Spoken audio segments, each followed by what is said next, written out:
Hi hello ಅಸ್ಸಲಾಮ್ ಅಲೈಕುಮ್. ನಾನಿವತ್ತಿಲ್ಲಿ ನಿಮಗೆ tender coconut pudding ಹೇಗೆ ಮಾಡೋದು ಅಂತ ತೋರಿಸ್ಕೊಡ್ತೇನೆ.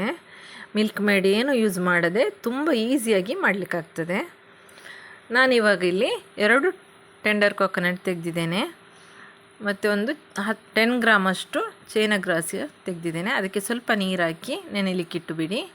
ನಂತರ ಅರ್ಧ ಲೀಟ್ರ್ ಹಾಲನ್ನು ಬಿಸಿ ಆಗಲಿಕ್ಕಿಡಿ. ನಂತರ ಇನ್ನೊಂದು ಸೈಡಲ್ಲಿ ಚೈನಾ ಗ್ರಾಸನ್ನು ಕೂಡ ಮೆಲ್ಟ್ ಆಗಲಿಕ್ಕೆ ಇಟ್ಟು ಬಿಡಿ. ನಂತರ ಟೆಂಡರ್ ಕ್ರೀಮನ್ನು ಮಿಕ್ಸಿ ಜಾರ್ಗೆ ಹಾಕ್ಕೊಂಡು ತುಂಬ ಸ್ಮೂತಾಗಿ ಪೇಸ್ಟ್ ಮಾಡ್ಕೊಳ್ಳಿ. ಪೇಸ್ಟ್ ಆದ ನಂತರ ಬಿಸಿ ಆಗ್ತಿರೋ ಹಾಲಿಗೆ ಹಾಕ್ಕೊಳ್ಳಿ.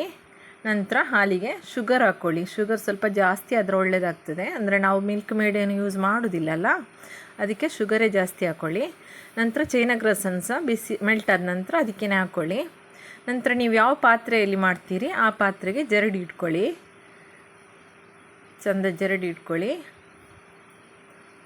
ಆಮೇಲೆ ಸ್ವಲ್ಪ ಅದನ್ನು ಟ್ಯಾಪ್ ಮಾಡಿ, ಏರ್ ಬಬಲ್ಸ್ ಎಲ್ಲ ಇರ್ತದಲ್ಲ ಅದೆಲ್ಲ ಹೋಗಿಬಿಡ್ತದೆ. ನಂತರ ಸ್ವಲ್ಪ ಹೊತ್ತಾದ ನಂತರ ಅದರ ಮೇಲೆ ನೀವು ಯಾವ ಡ್ರೈ ಫ್ರೂಟ್ಸ್ ಯೂಸ್ ಮಾಡ್ತೀರಿ ಅದನ್ನು ಹಾಕಿ. ಸ್ವಲ್ಪ ಹೊತ್ತಾದ ನಂತರ ಹಾಕಿ, ಇಲ್ಲದಿದ್ದರೆ ಎಲ್ಲ ಕೆಳಗಡೆ ಹೋಗಿಬಿಡ್ತದೆ. ಅದಕ್ಕೆ ನಾನಿಲ್ಲಿ ಕ್ಯಾಶ್ಯೂ ನಟ್ ಮತ್ತು ಚೆರೀಸ್ ತೆಗೆದಿದ್ದೇನೆ. ನಿಮಗೆ ಯಾವ ಡ್ರೈ ಫ್ರೂಟ್ಸ್ ಬೇಕು ಅದನ್ನು ಯೂಸ್ ಮಾಡಿ. ನಂತರ ಸ್ವಲ್ಪ ಹೊತ್ತು ಫ್ರಿಜ್ಜಲ್ಲಿ ಇಟ್ಟುಬಿಡಿ. ನಾನು 1 ಅವರ್ ಫ್ರಿಜ್ಜಲ್ಲಿ ಇಟ್ಟಿದ್ದೆ. ತುಂಬ ಒಳ್ಳೆಯದಾಗ್ತದೆ. ನೀವು ಮಕ್ಕಳಿಗೆಲ್ಲ ಈ ಥರ ಮಾಡಿ ಒಮ್ಮೆ ನೀವು ಟ್ರೈ ಮಾಡಿ. ಮಿಲ್ಕ್ ಮೇಡ್ ಏನು ಯೂಸ್ ಮಾಡದೆ ತುಂಬ ಈಸಿಯಾಗಿ ಮಾಡಲಿಕ್ಕಾಗ್ತದೆ.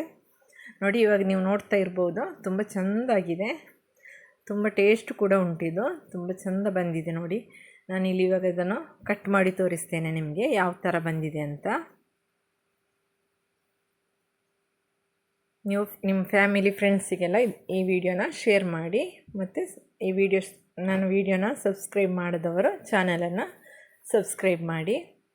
ನೋಡಿ, ಇಲ್ಲಿ ನಿಮಗೆ ಕಾಣ್ತಾ ಇರ್ಬೋದು, ತುಂಬ ಒಳ್ಳೆಯದಾಗ್ತದೆ ತಿನ್ನಲಿಕ್ಕೆ. ಮಕ್ಕಳು ಸಹ ತುಂಬ ಇಷ್ಟಪಟ್ಟು ತಿಂತಾರೆ.